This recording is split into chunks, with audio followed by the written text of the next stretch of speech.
Yeah, after a quick offseason, the NHL is back, kicking off Thursday. 4 games on opening night.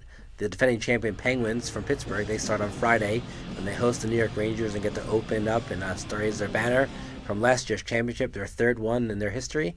But the first one, the Sidney Crosby era.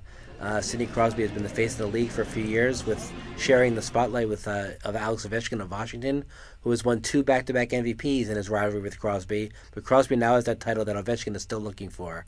Ovechkin has some complementary parts with Alex Semin and Mike Green on defense, but they still haven't managed to get over the top yet. They got through one round last year, coming back in the first round against the Rangers after being down 3-1, and then going out in a tough 7-game series to Crosby and the Penguins. So that'll be an interesting thing, and now we'll see if Ovechkin and the Capitals have enough to overtake the Penguins. Yeah, the Pittsburgh Penguins and Washington Capitals get a lot of the attention in the Eastern Conference, but it was the Boston Bruins who actually finished the top seed last season.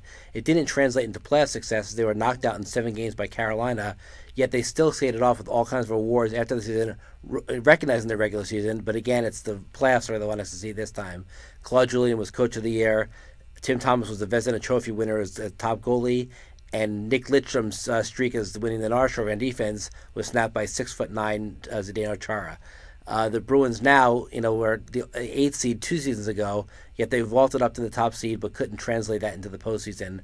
They'll be facing some pressure in their own division from Montreal, who's changing their face a little bit, and Ottawa, who's different without Danny Heatley anymore, who was traded to San Jose.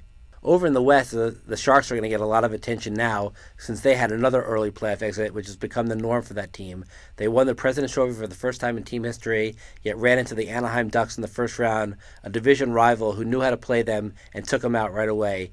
Sharks general manager Doug Wilson wasn't happy, looked to make some changes. The biggest splash he made was recently when he acquired Danny Heatley from the Ottawa Senators after a rough offseason where Heatley asked out of Ottawa, turned down a trade to Edmonton, and sort of coaxed his way to get where he wanted to go.